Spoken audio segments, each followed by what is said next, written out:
Ang akin lang naman po, this administration has been characterized by, treating its political adversaries na pag malakas ang kalaban, i-disqualify, i-expel, i-impeach, or i-threaten na i-impeach. Bakit hindi lang naman po natin galingan? Meron pa naman po tayong 3 taon.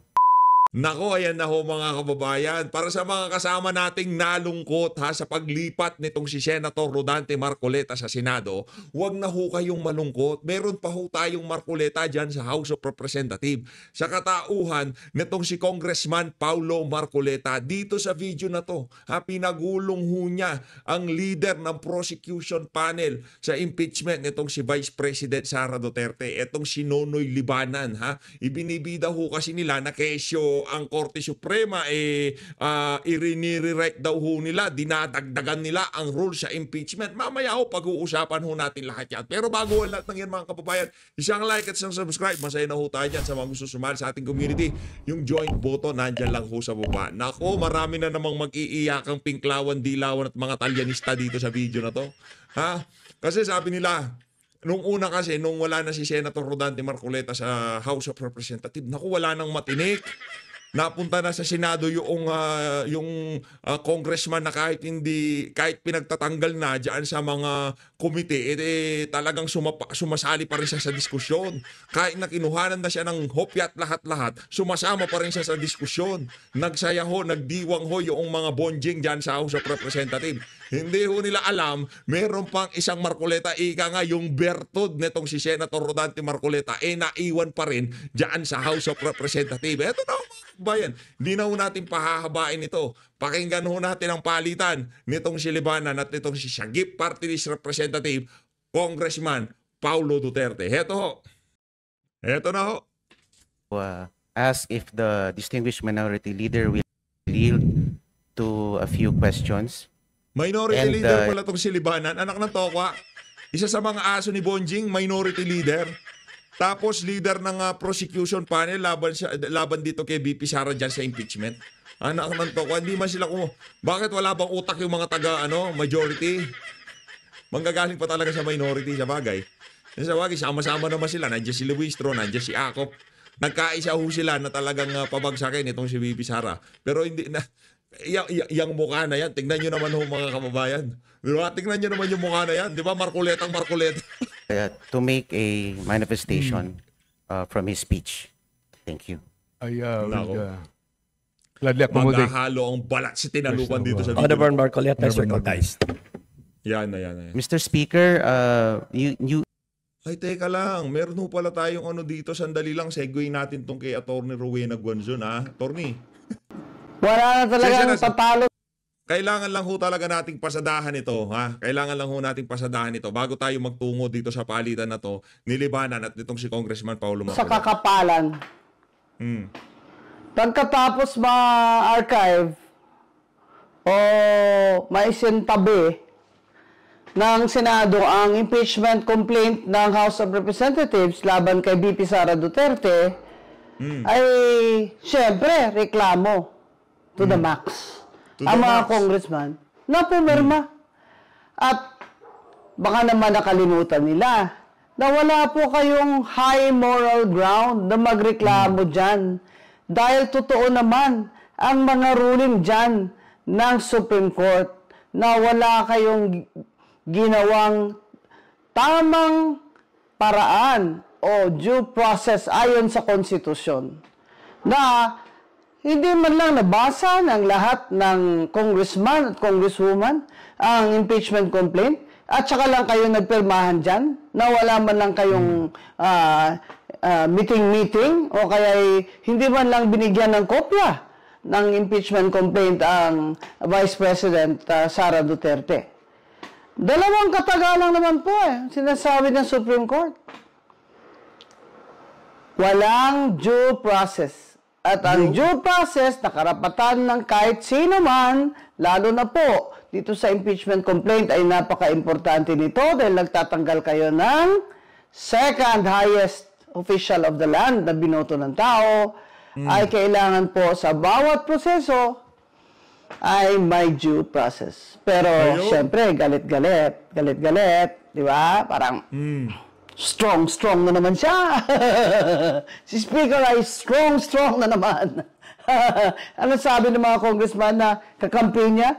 Magrespeto naman kayo mga senador kay Speaker. At bakit? Bakit siya respeto? Di ba yung ginawa niya yan? Di ba, bonjing siya. Ba't natin siya re-respetuhin? Tayo hindi rumirespeto sa mga bonjing. Attorney, ako. Attorney Guanzon, basta si PH update, alam mo na ha. Love ko yan eh. Hindi ba yan walang respeto sa konstitusyon? At bakit sila respeto? Dahil speaker siya? Oo. Bakit? Siya ba may respeto sa Senado ng mga pinagsasabi niya pagkatapos na archive ang impeachment complaint niyo? Yung respeto po, hindi po deserve ni Speaker Romualdez. Kaya ang problema kasi dito kay Romualdez, ang hilig niyang manglimos ng ang tawag dito ng awa, no? Nanlilimuso siya ng respeto, ha? Hindi linilimos yan, ibinibigay yan ng kusa. Kung gusto niyo respetuhin kayo na sambayan ng Pilipino, magpapayat muna kayo. Tanggalin niyo muna yung mga nakapaligid na magnanakaw sa inyo. 'Di ba? Yung mga congressman na kontraktor, pakulong niyo muna.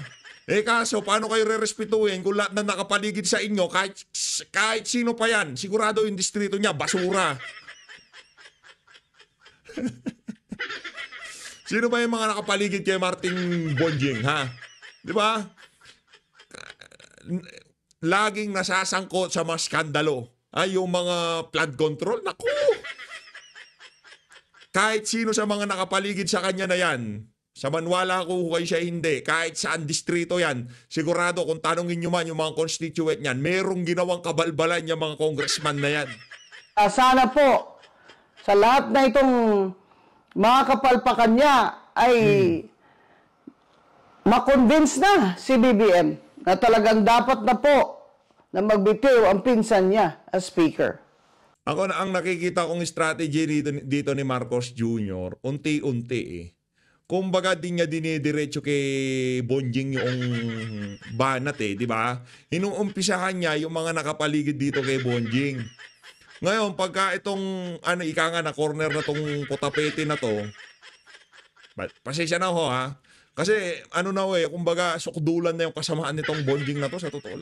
Sukdulan na kung ginagawa niyang kasamaan. Siguro sa mga congressman na nakapaligid sa kanya na nakikinabang sa pera na sambayanan, para siyang Diyos na bumaba galing sa kabonjingan. Di ba? Ganon ang paningin nila kasi kumikita. Kayo ba naman magkaroon na 7 million AX, 7 million MAIF, 7 million tupad, di ba? Yan ho yung mga congressman dyan. Pero kung tanungin natin ang ordinaryong Pilipino, kumusta naman ang performance si Speaker Martin Romualdez? Ang sasabihin lang nila naku, ang tindi na saltik ng Bonjing na yan. Anak ng tokwa, bakit tayo tigilan si VP Sara? Inaano ba siya? Hindi lang napagbigyan doon sa di umanong insertion nung panahon nung Department of Education Secretary pa si VP Sara, nag-alborotop na parang bata.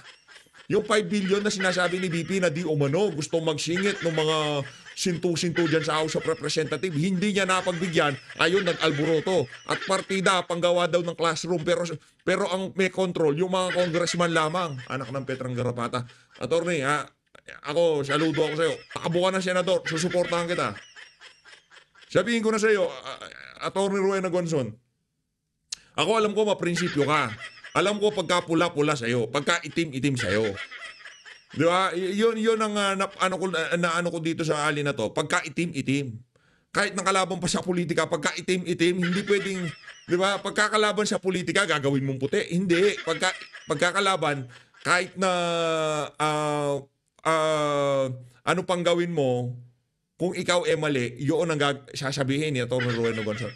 Yang mga ganyang klaseng senador ang kailangan natin sa 2028. Kung sakali mang i-line up man yan BP Inday, siya, marami tayo eh. Nandiyan si Attorney Vic, Attorney Jim Bondo. Siyempre, kayo naman, alam nga namang, hindi ho tayo kailangan sumuko. Ha? Yung mga ating lineup, yung mga hindi nanalo sa Duterte, kailangan ho natin sa 2028 para puksayin ang mga masasamang elemento dyan sa House of Representatives. Marami ho tayong pupuksayin dyan. Yung mga bonjing, kailangan ho natin katayin. Hindi naman si Martin Romualdez, hindi natin siya kakatayin. Ibig ko sabihin, yung mga alaga nilang baboy doon sa likod ng batasan, yun mga kakatayin natin.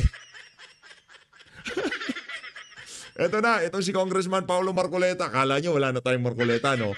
Nalungkot din kayo, no? Sabi natin, wala na tayong Marcoleta sa House. Kakalungkot naman. Ngayon pala, double action ang mangyayari dito. Merong counterpart itong Marcoleta sa House, diyan sa upper. Meron siyang counterpart sa lower. Ang ganda ng atake nito. Talagang, Kung Paulo, kumusta na ho ba kayo? Ano na ho bang balita sa mga buhay-buhay natin? Ito, game. You enumerated earlier that the Supreme Court has added new rules on impeachment, specifically the furnishing of a copy of the articles of impeachment along with the evidence, pieces of evidence to the one impeached. Is that correct, Mr. Speaker? That is correct, Mr. Speaker. And along with that, you also said that each signatory to the impeachment complaint should have read in its entirety the articles of impeachment before signing it. And in your own opinion, it is another rule added by the Supreme Court. That is what the Supreme Court stated, Mr. Speaker. And our distinguished Balagbag ho ito. colleague, Ma'am Laila de Lima said that due process. I can feel the love in the air. Kung Paulo, nanginginit ako pag magkatabi kayo ni Aling Laila, mag-ingat ka dyan. Pagka yan, may bit na nasaba, ay lumayo-layo ka na. Baka sabihin niya, Pawi, subuan mo ko. Is not needed here in this particular case. But in my personal opinion, Mr. Speaker, due process is intrinsically embedded in all judicial, even administrative processes. It need not be construed specifically in the Constitution. Halimbawa po, kung tayo ay magtatanggal ng empleyado sa kumpanya, kahit wala naman pagtatangka sa kanyang buhay, we also accord due process to the person that we are about to remove from office. Usually, tayo po we ask for an explanation letter dun sa empleyado kung bakit niya, why he or she has breached a company policy. In other words, meron pong due process. And I think it need not be specifically stated in every ruling. And I think dapat po talaga intindihin natin ang judicial, ang due process ay nandyan, nananalaytay sa lahat ng ating mga batas.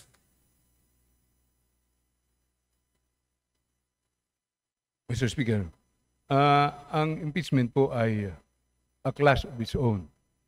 May tinatawag na substantive due process, procedural due process, administrative due process. At dito naman sa impeachment, sinasabi po ng kanina sa interpellation na ang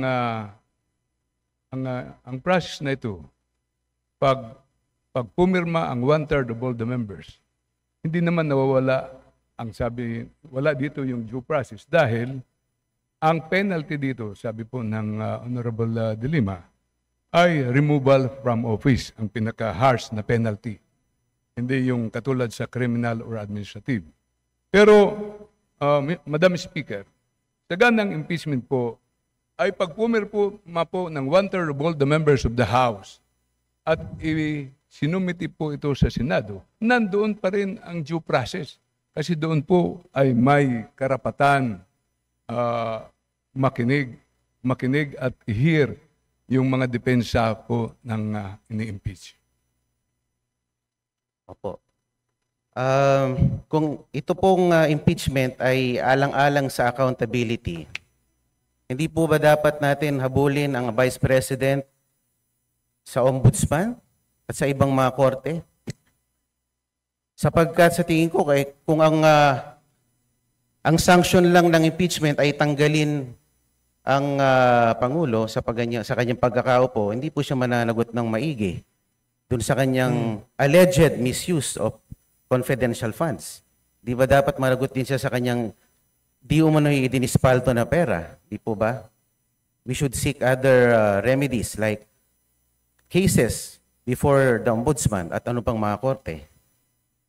Madam Speaker, yung privilege speech ko po ay hindi po tungkol sa paghahabol sa Vice President. Ang privilege speech ko po ay tungkol po sa desisyon ng Supreme Court na gumawa po ng maraming requirements sa House of Representatives tungkol sa impeachment na exclusive power of the House of Representatives. Ganun po ang aking binitawang privilege speech, Madam Speaker. Just to reiterate, Hindi, tinatanong ka lang naman eh. Kasi sinasabi nyo, nag-i-impeach kayo because accountability para mapanagot si BP. Ngayon, binigyan kayo ng suggestion, hindi ba yung accountability ba natatapos lang sa impeachment? Di ba tayo pwedeng maghanap ng ibang avenue para panagutin si BP Sara? Eh. Ito talagang si Max Alvarado. Oo, masyadong no? Oh. the topic of the Honorable Marcelo Libanan, our Minority Leader, is Senate action Hindi, tulungan ko na si... to archive the impeachment case of Vice President Sara Duterte. Mr. Speaker, distinguished Minority Leader, yung po bang sinabi ng Korte Suprema ay are we being precluded to initiate impeachment complaints or we're just being taught on how to file a correct impeachment complaint by complying with procedural steps? Tayo po ba'y binabawalan talaga ng Korte Suprema o tayo tinuturuan lamang kung paano maghain ng tamang impeachment complaint? Before the Minority Leader responds, since the question of the Honorable Marcoleta is directed towards the action of the 19th as well as the 20th Congress, may we request the Senior Deputy Majority Leader to respond? Madam Speaker, we appreciate the exchange of the gentlemen regarding the impeachment as well as the decision of the Supreme Court. May I be allowed to raise a point of order, Madam Speaker? Nako, nag-point of order sila. Hindi nila kayang sagutin. Yung tanong hindi pa senator, Congressman Paulo Marcoleta. May we know the point of order of the Majority Leader? Madam Speaker, the discussion has been towards whether or not the House can exercise certain powers, especially in initiating impeachment complaints.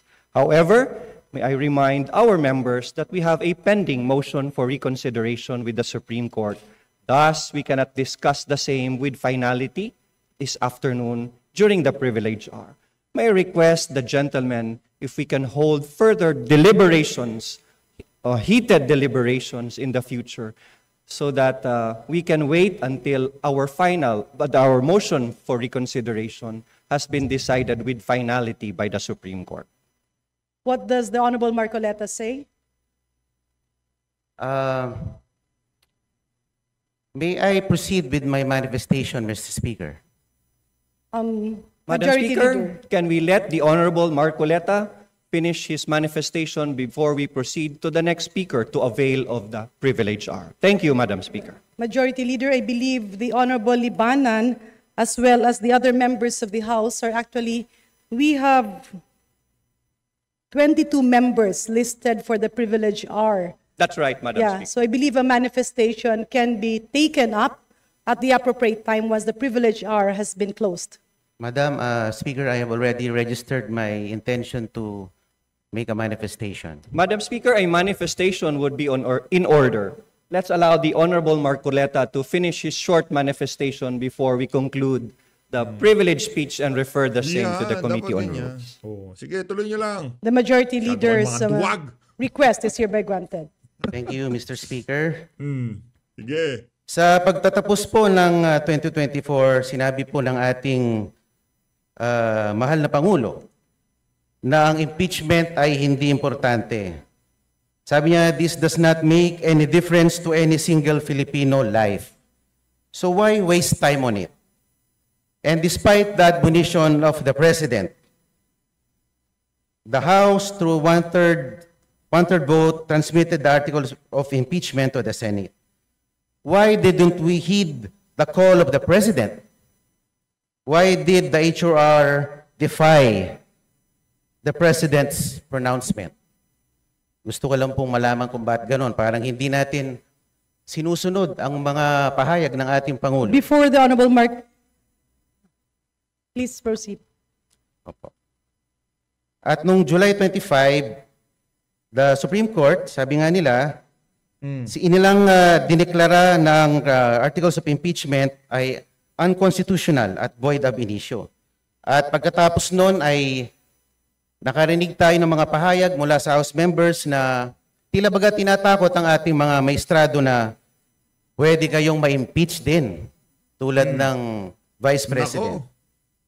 And despite the motion for reconsideration submitted, the Supreme Court, through a press briefer, reiterated that the decision is immediately executory, notwithstanding the MR. And the Senate accordingly adhered to the decision by archiving the articles of impeachment. So ang tanong ko lang po why the continued defiance on the part of the HOR? Parang tayo po ay tila nagmamatigas. Samantalang ang Korte Suprema at ang ating co-equal body ng Senado ay tumalima na sa sinabi ng ating Korte Suprema. Alam naman po natin that the Supreme Court is the final arbiter on all disputes and controversies pertaining to constitutional issues. And the decisions released by the Supreme Court form part of our legal framework, form part of our legal system sa ating bansa. Dapat po nating galangin ang ating co-equal branch. Sinabi din po ng Pangulo sa isa sa kanyang mga panayam at huli-huli sa kanyang sona na ang Pilipino ay sawa na sa sobrang pamumulitika. So, buti pa ang ating Pangulo aware dito. At siyempre, kamakailan ay meron pong ibinalita na meron na naman pong Quadcom version 2.0. Alam naman po natin ang Quadcom ay nagagamit bilang political persecution more than a tool for legislation. At pinakita pa nga po ng Quadcom sa kanilang performance last year that it assumed judicial and prosecutorial roles, which is beyond the ambit of its legislative function. Mr. Speaker, the continued defiance of the House of Representatives has been truly remarkable. Sana naman po ay baguhin na natin ang ating estratehiya. Sa akin lang naman po. Dahil ako'y miyembro ng 20th Congress. Yan. Bakit hindi po natin baguhin or reassess ang ating strategies? Kaysa bumabakbak tayo ng bumabakbak ng ating political adversaries. Bakit di na lang po natin galingan? Total, meron naman po tayong 3 taon pa para ipakita na tayo ay mahusay din sa pamamalakad. Ang akin lang naman po, ang this administration has been characterized by, treating its political adversaries na Pag malakas ang kalaban, i-disqualify, Nako po. i-expel, i-impeach, or i-threaten na i-impeach. Nako, Bakit hindi lang naman po natin galingan? Meron pa naman po tayong 3 taon. Grabe naman yan kung Paulo Marcoleta. Take 2 kasi sabi ko, Paulo Duterte. Take 2 natin. Grabe naman yan, Congressman Paulo Marcoleta.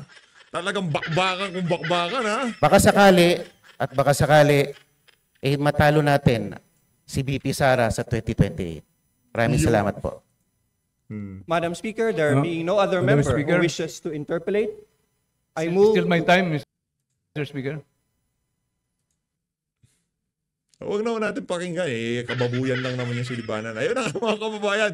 Dahil baka yung iba dyan magalit pa di ba? Ang ganda na ng mood natin, ang ganda na ng flow ng conversation natin, ang ganda na ng pagbalagbag nitong si Kong Paulo dito kay Libana na prosecution leader ho yan ng prosecution panel dyan sa impeachment ni VP Sara. Kaso nabasyo. Ika nga hindi natuloy yung pagpapractice nila nito ni sila Luistro, di ba? Baka nag-i-sleep over pa nga yung mga yan. Ano, practice tayo ha? O anong gagawin natin? Paano ba yung delivery natin? Anong unang aatakihin natin? Yung bang pagtitreten puno nitong si VP dito sa mga bangag, sa mga bonjeng? O yung si Mary Grace Piatos? O subpina, pabuksan yung mga bank accounts, di ba? Puro kababuyan lang ho yan mga kababayan. Yung mga mangyayari dyan sa impeachment na yan, kahit sinong i-impeach nila, maniwala ho kayo sa akin, wala ho tayong tiwala sa proseso na yan. Maniwala ho kayo sa akin mga kababayan. Kung talagang accountability nahanap natin, ipakulong natin dapat. Hindi yung tanggalin lang natin sa pwesto. Anak ng tuwa. Kung nagnakaw, matatanggal lang sa pwesto tapos hindi lang yung mga yan, wala na yan kasi mga yung mga bonjing kahit na matanggal sa pwesto dahil tapos na nga rin naman nakapagnakaw tapos yung mga asawa, kapamilya nila ay nasa pamahalaan. Pakialam yung mga yan. Kaya wala ko tayong niwala sa impeachment na yan. Kung talagang accountability na hanap natin, dapat habulin ho natin sila sa korte. Diyan sa Sandigang Bayan, diyan sa Ombudsman. Doon tayo mag-file ng mga kaso dito sa mga bonjing na to. Hindi yung impeachment, nakatoka. Napakalaking sirkuso niyan. Kung ano-ano mga kabalbala, napanood ho natin yan doon sa impeachment nitong si former Chief Justice Renato Corona. Nasubaybayan ho natin yung proseso na yan. Napakalaking kababuyan, napakalaking kabalbalan. Di ho natin nalaman kung bakit yung mekanismo na yan nahalagay sa ating saling yung batas. Okay naman dapat talaga merong mekanismo para baklasin yung mga opisyal ng pamahalaan na to, no? Ating pinili pa naman